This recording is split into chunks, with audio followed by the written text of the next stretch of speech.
Giant's Hole, a large cave system in the heart of Middle Britain, once within the dominion of goblins until they were driven out by dwarven mystics in search of mithril silver. Approaching the entrance, we can see that the goblins had fashioned a large spawning pit, which enabled them to emerge quickly whenever they were battle hungry. This hole appears deceptively large to view, and this is to ward away enemies, although the entrance itself is small enough for goblin spelunkers to ambush any who dared to enter their realm. Once inside the cave, the passages are fairly narrow, as was typical of the goblin fashion. Now the cave is open to view. Passing sweethearts often take a moment to ponder their tender nothings. These tender nothings do not always escape the notice of other cavers, who often do not stay around too long to watch. Here we have an example of mithril silver. This is the same enchanted metal that the dwarves prize so much.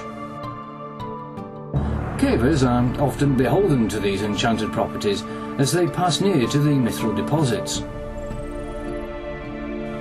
Progressing deeper into the cave, we find the passage ceilings waxed in dwarven enchantment. Some of the walls still show the scar of battle between the mystics and the spelunkers. Deep inside, water pours out of a tear in the cave wall. The cavern here suffered from a fire flash battle between the raging goblins and Necrix, the elder dwarven druid. Here we can see the size of the tear is considerable behind this gallant caver. Another effect of the fire flash fight was the sufferance of the rock, which liquefied and formed into flowstone, as we can see here. An adjoining chamber, or haven, was heavily spelunked by the goblins when the mystics surged inwards, and the latent battle scar remains visible even today. Here too the cave is still haunted by echoes of that great battle. Further in, we come to the first pot. This is a descent known now as Garland's Pot. This caver has noticed something about this pot, and it is this. This pot is actually a waterfall, an age-old trap that the goblins held to snare intruders and find their death. On this day, the waterfall very nearly claimed Dougie's red-hot pepperoni as a prize.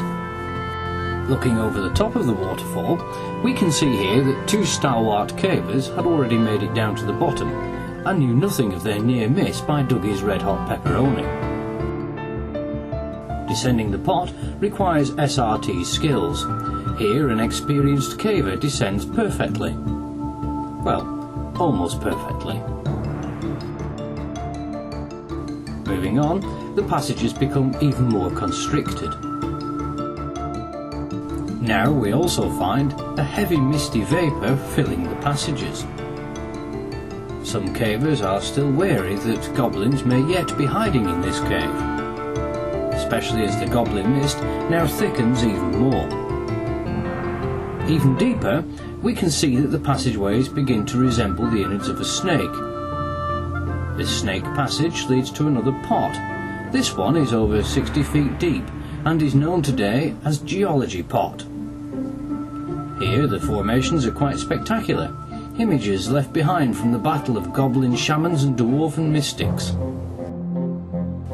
The passages then become even smaller and tighter. The mists thicken, and special cavers with special equipment attached to their heads are required to slip down another 60 feet between the goblin rift walls.